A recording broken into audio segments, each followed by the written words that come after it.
Chris? No, the mom. Oh, my mom. Yeah, the woman who gave birth the most amazing man. I'm so happy for you. Sorry. Oh, grateful to you. So I happy am so for you. grateful. He's a wonderful man. Thank you. Thank you. Okay, don't make me cry. And we're going to edit out all crying today, okay? We have promise, everybody? Thank you all for being here. Chris Filiatro, to my left, who has worked very hard on this case for the last 5.5 years. My name is Mike Morse. Linda Preka Tom to my right, and her fabulous husband, Jamie Tom. And there's a beautiful picture of Dennis right behind me. So, again, good morning, everybody. Thank you for being here. Today, we all sit before you with a heavy heart, but a sense of justice. 5.5 years ago, a beautiful family lost their son, Dennis, in a tragic and preventable incident. Dennis, a bright 21-year-old college student, went to a friend's house to study, seeking help to focus, asked for an Adderall, as many college kids do these days. Instead, he was given a high dose of MDMA, which is also known as Molly. It's a dangerous drug that led to his untimely death. In their recklessness and their ignorance, his friends watched and recorded Dennis's suffering, assuming he was merely tripping. They posted these videos on Snapchat, exposing his final moments to the world, and delayed calling 911 until it was too late. This senseless act of negligence and cruelty has left an indelible mark on Dennis's family and all who knew him.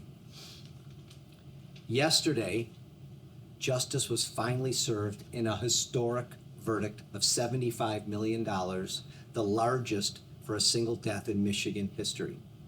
We thank the jury for their thoughtful deliberation and for recognizing the profound loss that Dennis's family has undergone. This symbolic verdict has brought a measure of healing to Dennis's family, and I have witnessed their relief firsthand. However, the true victory lies in the message we must send to all parents and children. As students prepare to return to college, we must emphasize the dangers of drug misuse and the importance of making responsible choices. What may seem like a harmless request for help can have devastating consequences. Dennis's story is a stark reminder that we must educate our children about the risks and encourage them to seek safe and healthy ways to cope with academic pressures. To all parents out there, please talk to your children about the dangers of drug use, whether it's prescribed drugs or otherwise, and the importance of looking out for one another. To all students, the family wants you to remember Dennis and make choices to honor his memory. Let his tragic story be a catalyst for change, ensuring that no family has to endure such a profound loss. The family will take questions if anybody has questions.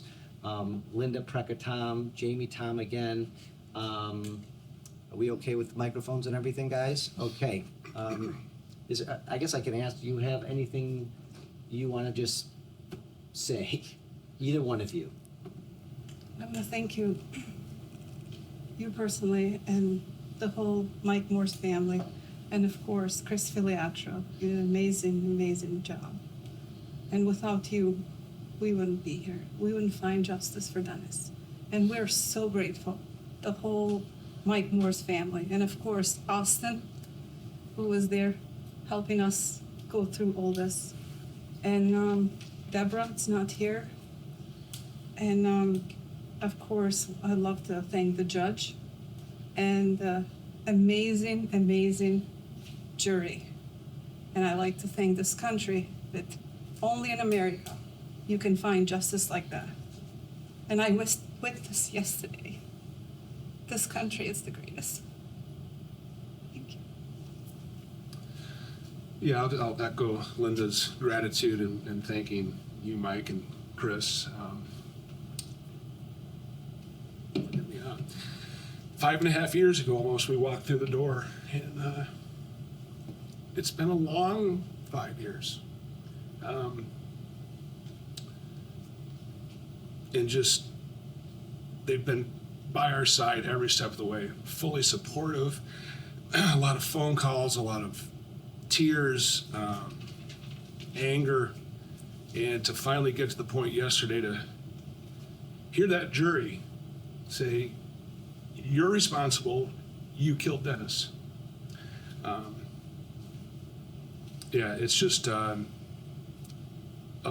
could see a weight come off of my wife's, shoulders, Dennis's mom, and again, just the awareness.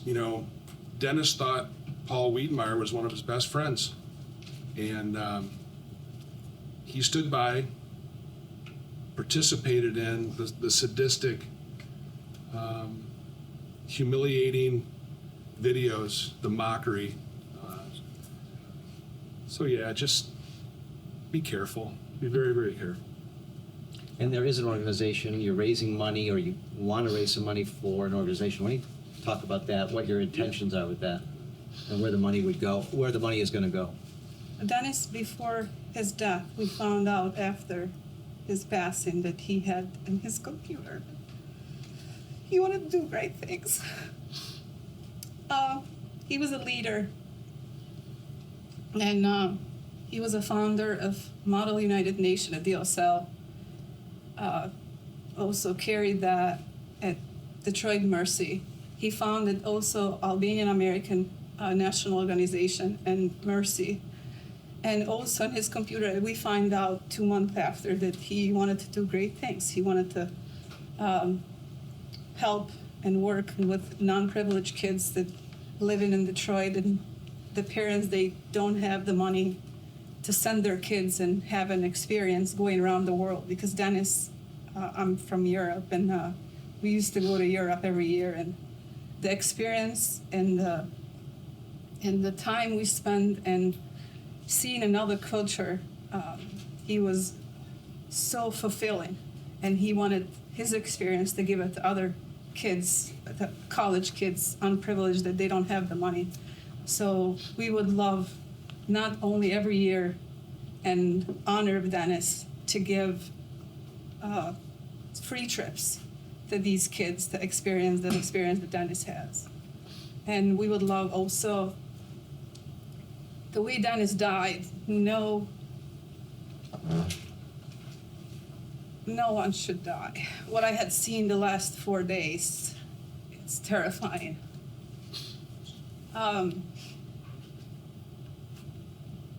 He was poisoned to death, but not only that, he was laughed at. He was throwing water at his face. That's going to be up to Mike when he wants to make the video public, but will be public. And don't trust anyone. Friends these days, and I'm not saying for everyone, because you're friends on social media, it's not a friendship. Friends should be someone who you talk to. Friendship should be someone who you connect with, who you help the most difficult days of their lives. And Dennis was left to die and laughed at, and no one cares about him. So we would love to, in his memory, in every college, we would love to have Dennis Friendship Bench. So you can. Yeah, so part of the Denis Preka Foundation will be these friendship benches that we are going to put in different campuses around Michigan and wherever it goes from there, just to really promote people, young people, to get together and have that face-to-face time versus just social media connections, which really are not a connection at all. And so yeah, that and just the awareness, and that's what the money will go towards. Is there a website that people can find out more information? And maybe you could even post whatever you want on that, but Sure. You want to tell what it is? Yeah, it's denispreka.org, DENISPREKA.org, just one N in Dennis's name. Yeah. Okay. Thank you, guys. Does anybody have any questions? What was the first name of the organization you mentioned? Yeah, Amerigive. Okay. And once you've landed at denispreka.org, Oh, it's all tied together. Yeah. And what country are you from? I was born in Albania and grew up in Italy, so For those of us that don't know your son, can you tell us a little bit more about him, please? he was the most amazing child that any mother desire. He was kind, he was loving. If he would walk in that door, he would not sit down without giving everyone a hug. So we have also a slogan, love like Dennis. And he was a good friend. And the way he died, it's heartbreaking because he would give his life for friends. And the person who he believed was his best friend, he betrayed him. So. Yeah. Dennis was a unique young man. I met him when he was 15 years old. And I can tell you, in all sincerity, without exception, I never heard him say a bad word about anybody. He had just this innate, he only saw the good in people. Almost to a fault, he would dismiss things that maybe weren't so admirable. And he was the guy that always sought out the lonely person and attempted to make a connection, and just, he never met a stranger. He was very smart, academic accolades across the board. He was a dreamer, but he was pragmatic. You know, he worked hard, and he was just a special guy in the world. Is going to miss him. Proud of you. Very proud. proud. Yeah. I found out after that actually he had called the Senator Lucido and he wanted to work that summer with him. So, and you can see all that on our website, the message between them as well. So yeah, he had big. I asked, would he have liked Mike? Too bad they never got to meet Mike. Yeah, probably No, we would work together because he wanted to graduate business and he loved to graduate law and rough school. So of course he would have hired him immediately. Immediately. It would have. Yeah, and to add on to that, I quipped to Mike during the trial, I think after the opening, I complimented the opening argument. I said, I can tell you, man, if Dennis were here, he would think it is so cool that you're the one representing him in this court. You'd think that was just great. So yeah, he would have loved Mike and Chris. You know, Chris, again, I don't want to, I'd be remiss in not specifically thinking, this is the guy right there. Day in, day out, week in, week out, year in, year out. He's been there with us shoulder to shoulder. A great lawyer and a better man. So thank you. I appreciate it. Yeah, he's very unique. Every time I was sad or was not even his job to comfort me, I'd know who to call and I would text and he would say, I'll call you back. And he would walk me through that he already had walked me through probably 100 times. And he never stopped me for talking or being also sometimes angry or upset because it took so long. And you were an incredible man. And of course, Mike, hires good attorneys. Yeah. Hires the best. You said your son wanted to be an attorney? He wanted to, he loved to. Yeah, he loved business and he loved the law. So really, he was on his way to getting his business degree, and then his ambition was to go to Michigan for his law degree. Yeah. Question for the parents. First of all, sorry for your loss. But what would your message be to families right now? I know it's that time of getting ready to send kids back to college. What would you say to parents and students given your own experience? Not trust in anyone. I feel sad to say that because we were raised in a different era. Personally, myself, that friendship, it's all about connection, and we trusted our friends in our generation and my husband's generation, and we would give our life to each other. And this generation with these phones and these electronics just try to teach your kids that connect with each other. Friendship, it's not just social media. Friendship should be like, go and have a coffee somewhere. Sit down on a bench together. Maybe that person is going through hardship. Help them go through that hardship together.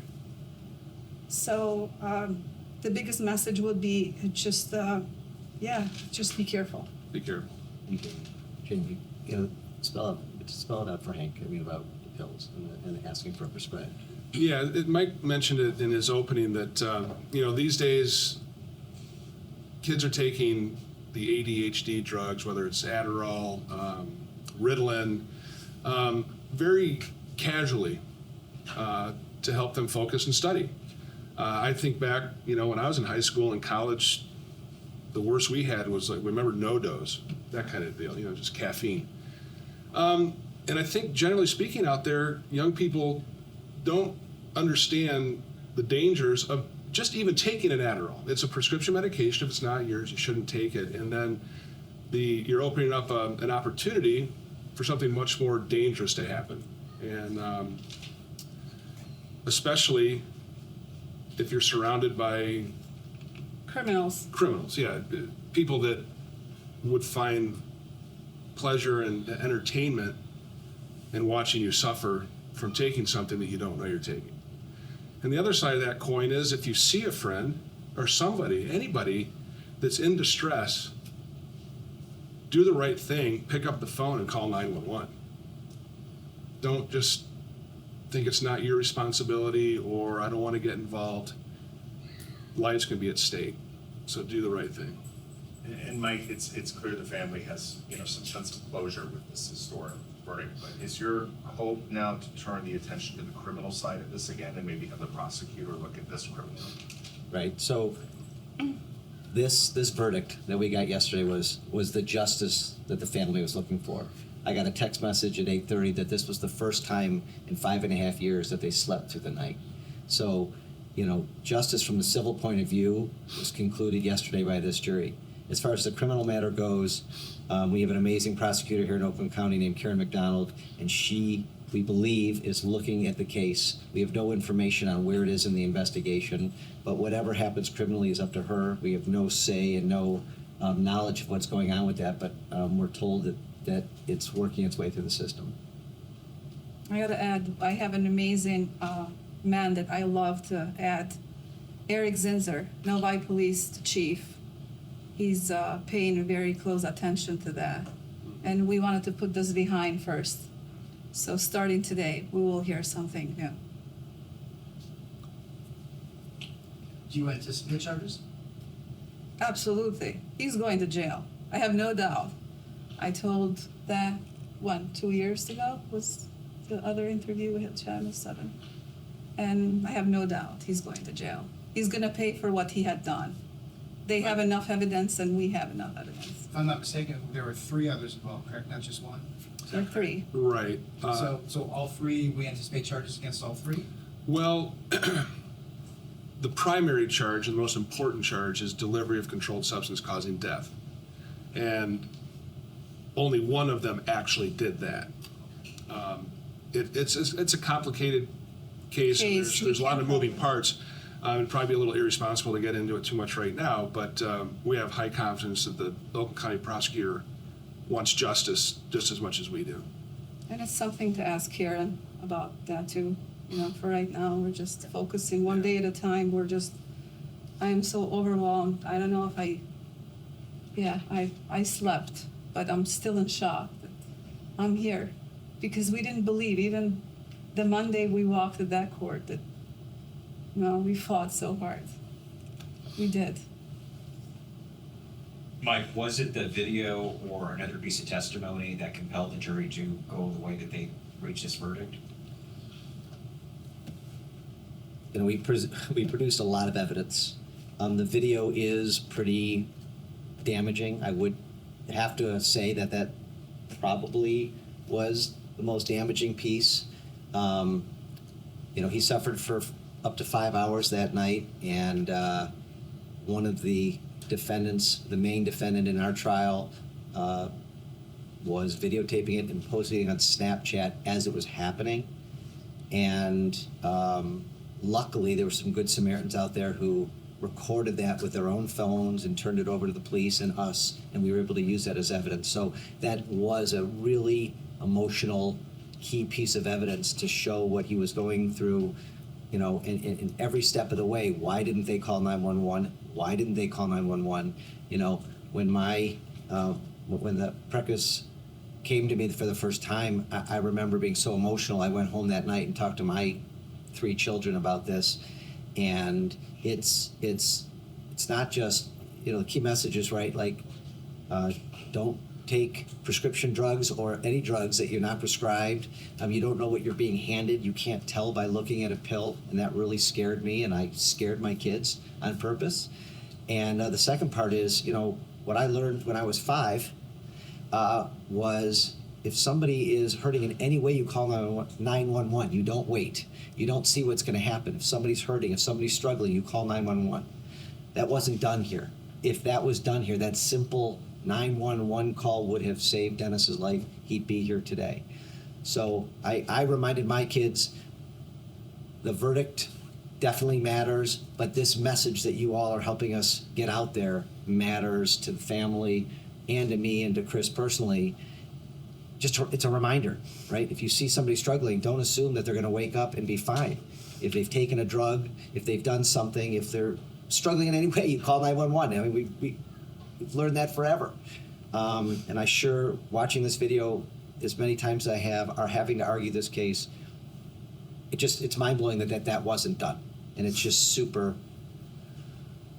sad and disgraceful and all that. So the video, which the family wants to make public, it can be made public at this point, I believe. Probably put on the website or whatever you guys want to do with it. But it's We should I talk warn- to prosecutors. yeah. But I would warn people before they watch it. It's trouble. It's very disturbing. And also what helped us out, not only the video, was communication between the eyewitness, calling each other murder, and you killed him. And also, if they would give him, even if they, you know, because one of the eyewitness said, here, takes this pill, help you study. We're talking one pill. That wouldn't kill my son. A pill didn't kill no one. But what they had done after, because they're accusing each other while he was already in bad shape, I'm not going to say the word, you kept giving him more. So basically, he was murdered. My son was murdered. And we found justice and will find justice. I have no doubt that Karen McDonald will do the right thing. And what had happened at this point, we will talk another day. Just to address your question about the evidence, thank God for the videos. Not just because they showed how horrible these 3 guys were in their lack of any sort of empathy or concern, but it's what, when the police got the videos, it's what initiated their warrant to Snapchat for all the transcripts. And in the videos, you don't, you can't determine who gave him.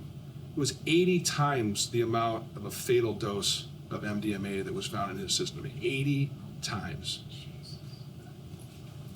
So the transcripts then gave us all the evidence we needed to confirm, really beyond a doubt, that who gave it to him and what they were thinking and doing throughout the course of the evening.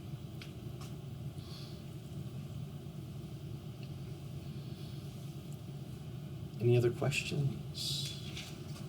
I want to add one more thing. I want to thank another person who's not here with us, but we're actually here for doing the right thing. Not everyone, it's like those 3 criminals, or I will call monsters.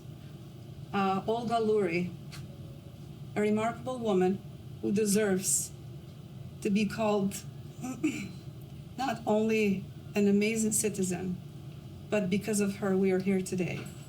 And she's the one who went to the police and recorded the video, and her other friends phone. And she deserves the Friendship Citizen Award. She is a remarkable, remarkable woman. And I thank her from the bottom of my heart. I second that. And just briefly, again, Snapchat, for those that don't understand, when someone sends out, it's called a story. You know, I could take a video of all of you and send it out as a story. It only lasts 24 hours before it has a time bomb. It just goes away. And Olga, God bless her, when she saw how horrific it was, she took her phone and videoed the video on her friend's phone to save it, because after that it would be gone. And without her doing that and having the forethought and just she knew Dennis, she was a friend of Dennis, and as I'm sure a lot of people, well, I know a lot of people were watching it and horrified, but nobody else thought to do that. And yeah, thank God she did, or else none of us would be here today. Yeah, she videoed, gave to the police, went to University of Michigan police, went also to Novi police, and she did the right thing, thanks to her.